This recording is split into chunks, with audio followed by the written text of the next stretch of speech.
Good morning students. How are you? Fine. Okay, very good. In the last lesson, we have studied about the whole numbers in last class. Okay. So what we have studied, we'll just take a quick recap of the things we have studied in the last class. So we have studied what are the natural numbers, counting numbers. We have also seen where we use the natural numbers, what is the purpose. We have studied about the cardinal numbers, ordinal numbers, and we have seen that 0 plus all the natural numbers becomes the whole number. Then we have gone through the number line. We have seen the addition of number line. Then we have seen subtraction on number line and multiplication on the number line. So in this class we are going to move further and we are going to solve few examples from exercise 2.1. Okay. So listen carefully and try to understand those. So exercise 2.1. See the first question. Write 3 next natural numbers. Okay. So the question is given 10,999. From this number we have to write next 3 natural numbers. Okay. We have to write next 3 natural numbers. So to find the next 3 natural numbers, what we did in the previous class? Exactly, we have done plus 1. So 10,999 plus 1 is what? Yes, very good. It becomes 11,000. Okay. It is said to find the next 3 natural numbers. So this is the one. After this again plus 1, it becomes 11,001. And one more number we have to find. It becomes 11,002. So the next 3 natural numbers from 10,999 are 11,000, 11,001 and 11,002. Next question. Write the 3 whole numbers occurring just before 10,001. Okay. Now just now in the previous question we have seen we have to find the next numbers. In this question we are going to find the before numbers, the previous numbers. Okay. So whole numbers we are going to find out. So to find the previous number we have to do minus 1. So when we do 10,001 minus 1, we get 10,000. Okay. We get 10,000. 3 numbers we have to find. The again 10,000 minus 1, it becomes 9,999. Again one more number we have to find. So we have to do again minus 1. So 9,998. Okay. So listen once again. The 3 whole numbers occurring just before 10,001 are 10,000, 9,999, 9,998. Okay. Now the next question is very easy. You all have to tell the answer. Okay. Which is the smallest whole number? Tell me. Exactly right. Very good. It's 0. 0 is the smallest whole number. Very good. Students, you have to remember this. 0 is the smallest whole number. Next question. How many whole numbers are there between 32 and 53? Okay. Now we have to count the number of whole numbers between 32 and 53. So let us see here. Whole numbers between 32 and 53, 33. Let us count it. 34, 35, 36, 37, 38, 39, 40, 41, 42, 43, 44, 45, 46, 47, 48, 49, 50, 51 and 52. So, the whole numbers between 32 and 53 are this many. Let us count those.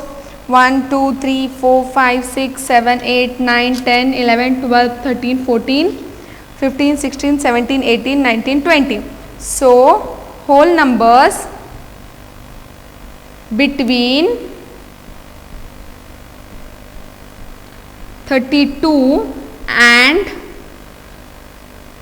53 is equal to 20, is equal to 20. Okay. In this way we have solved this example. Let us move towards next sum.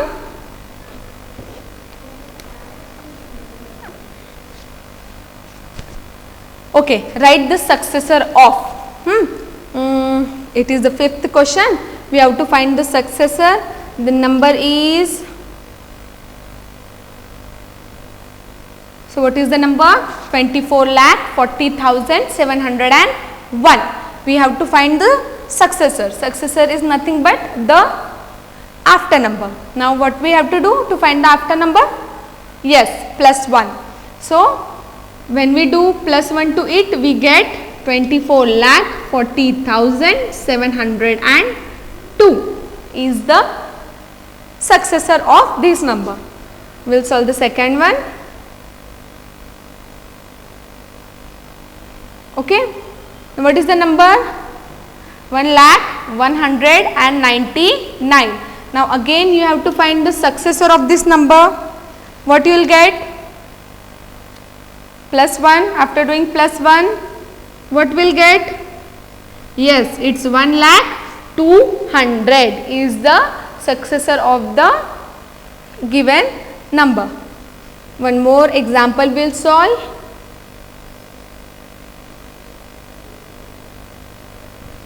Okay, the number is 10,99,999.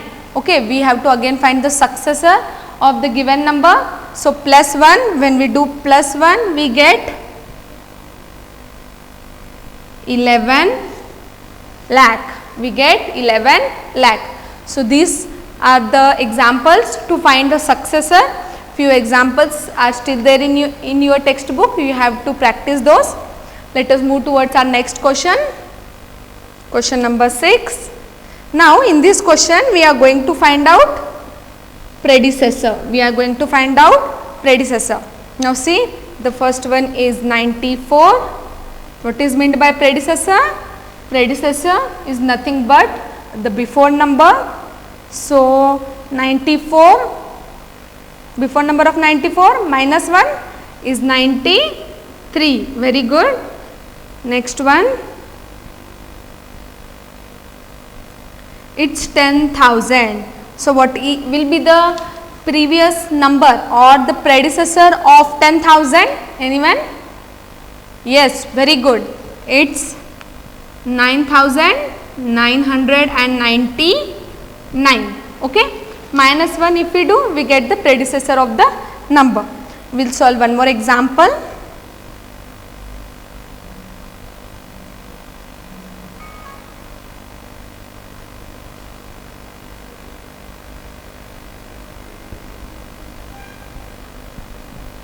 Okay. Now it's 2,08,090. We have to find the predecessor of the given number. So again minus 1, what will be the answer?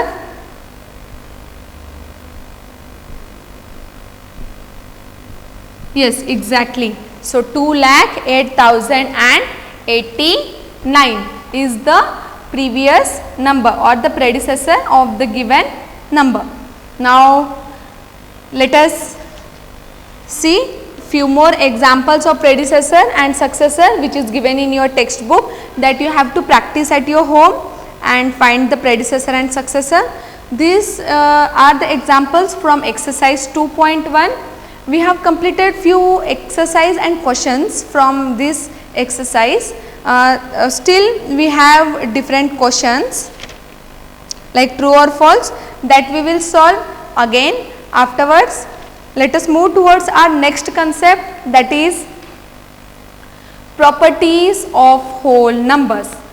Now we are going to study about different properties of whole numbers. Okay, see here. First one is closure property. Okay, now there are different properties, one by one we will go in detail with the properties. So first one is closure property. When we add two whole numbers, we always get another whole number. When we add two whole numbers, we always get another whole number. Like for example, you can see here 24 is a whole number and 15 is also a whole number. When we add 24 and 15, we get the answer 39, which is again a whole number. Okay, 13 is a whole number, 2 is a whole number, 13 plus 2 becomes 15, which is a whole number. Let us see the same things for subtraction. When we subtract two whole numbers, we do not get always a whole number as the result. Let us see the example. 7 minus 2, both are whole numbers. 7 minus 2 is equal to 5. Okay, so which is a whole number. Sometimes we get the whole numbers. One more example, 3 minus 9. 3 is the smaller number and 9 is the bigger number. So the answer comes minus 6, which is a negative number. Okay, so it's not a whole number. It's not a whole number. See students, in addition, when we add any whole number, we always get a whole number. Okay, but whereas in subtraction, sometimes after subtraction we get exactly the whole number and sometimes we do not get the whole number. Remember, let us see the same property for multiplication and division.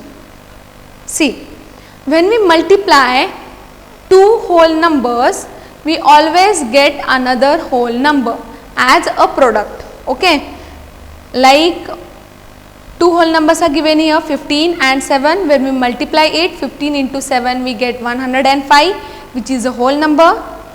6 multiplied by 6 is 36, we get a whole number again. Let us see it for division. When we divide two whole numbers, we do not get always whole number as the result.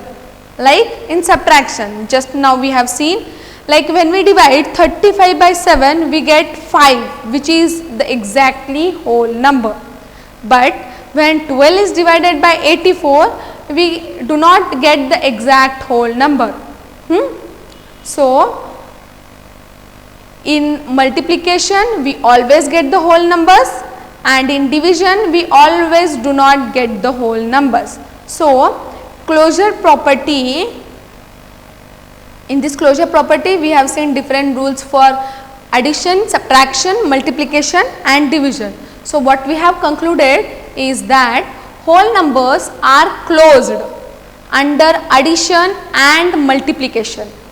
Okay students, closed numbers are closed under addition and multiplication. It means when we add any whole number or when we multiply any whole number, we get always a whole number in the result.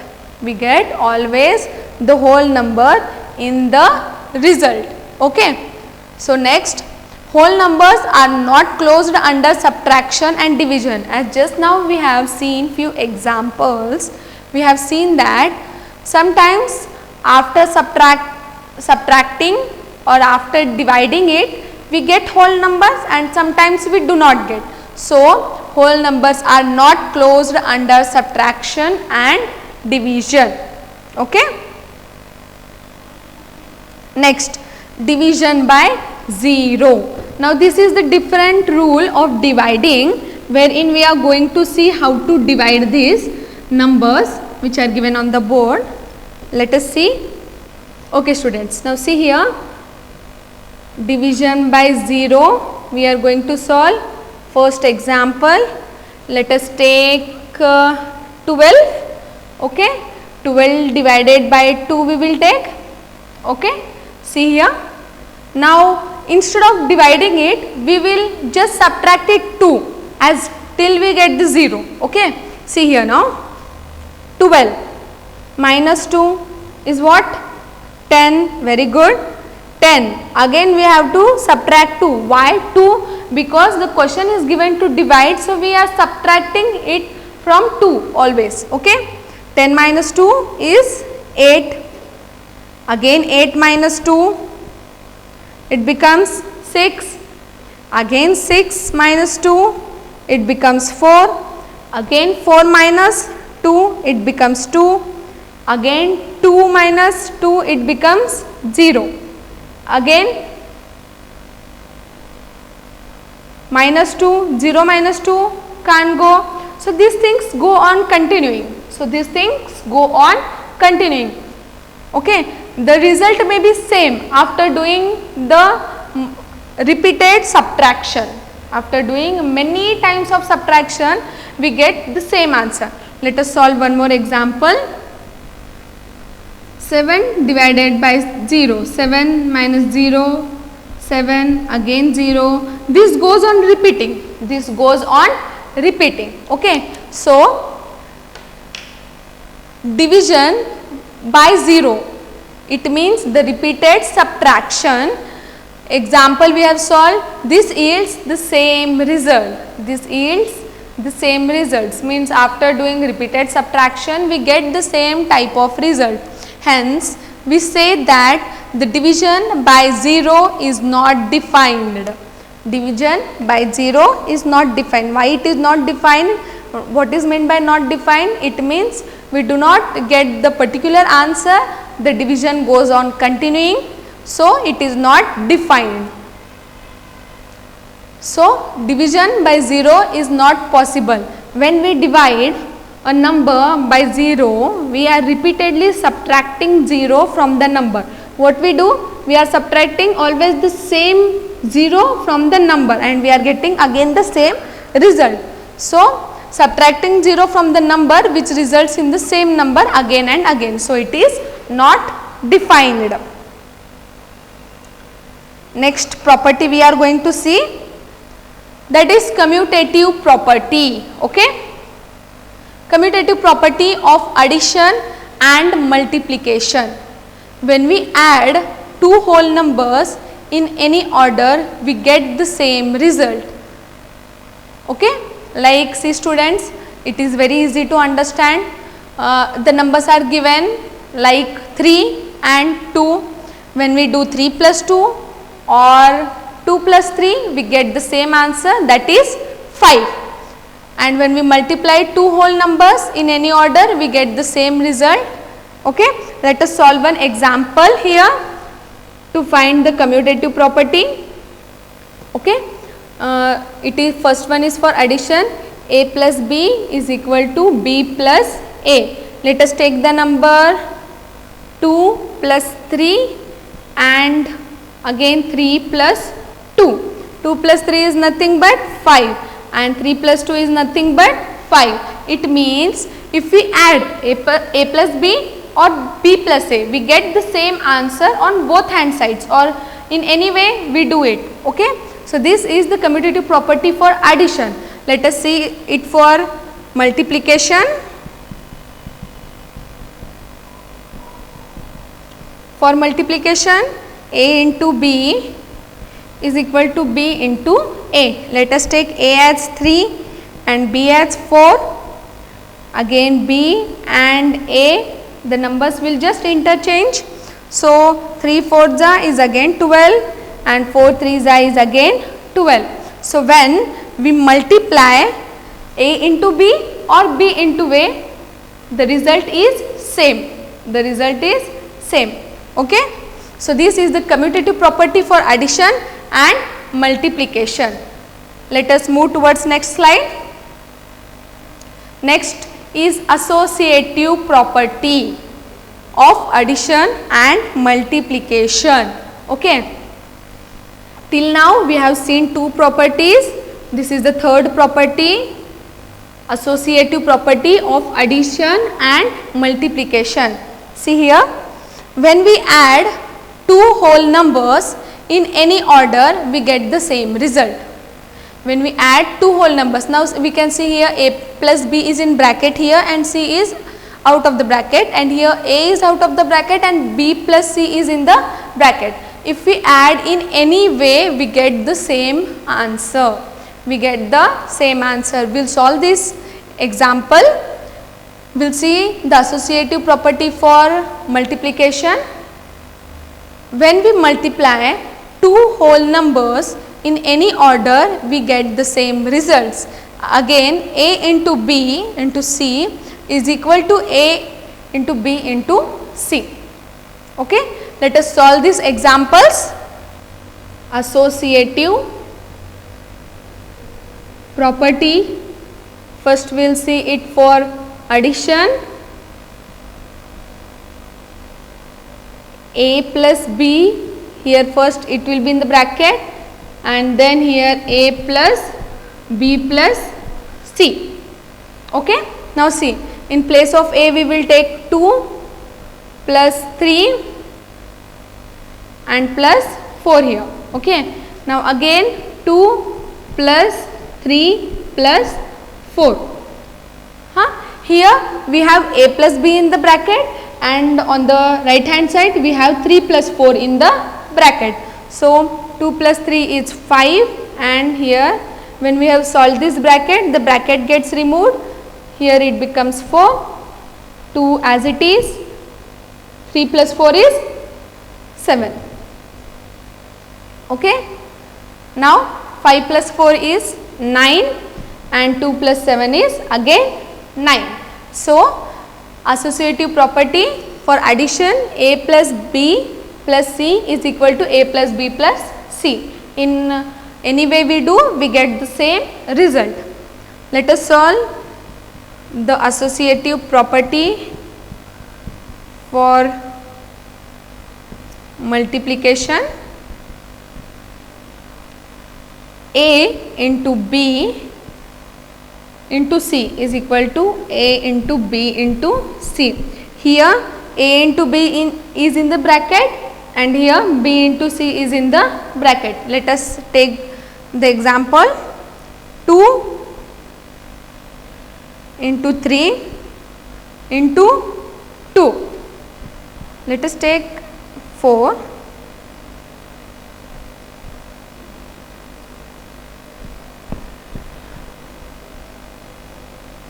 1 into 2 into 3. Okay, and here we will take 1, 2 into 3. Okay, see here, 1 2s are 2. Now the bracket gets solved, the bracket should be removed, and it is outside the bracket, it becomes into 3. Now see, 1 as it is into 2 3s are 6. See here, 2 3s is 6 and 1 6 is 6. So when we multiply in any order, whether a into b first or b into c, on the both hand sides we get the same answer. Okay, so this is the associative property for addition and multiplication. Let us solve next example. Next property we will see. Commutative property for addition and multiplication. This we have seen just now, associative property. Now let us find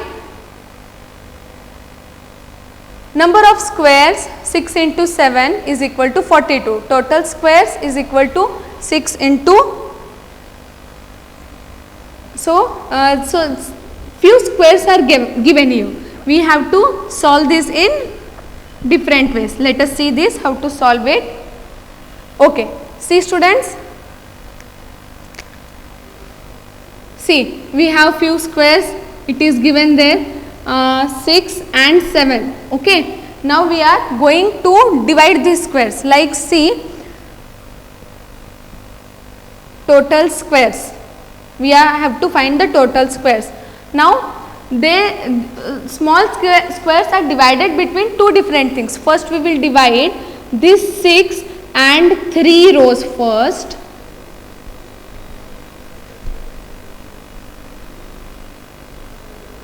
Okay, 6 multiplied by 3 and here again 6 multiplied by 4. Okay, what was the question? It was like 6 and 7. We are distributing the things and then we are going to divide it. See here, first we will multiply 6 into 3 and then we will multiply 6 into 4. Okay, so 6 3s are 18 plus 6 4s are 24. 18 plus 24 is nothing but 42. Okay, so if we do directly 6 into 7, which is again 42. This is also the correct, but this method we use for distribution. We use it for distribution. So till now we have seen the different properties and we have also seen the distributive property, associative property, commutative property, and I request all the students to just revise and go through all these properties. In next class we will go towards our next exercise. Thank you students.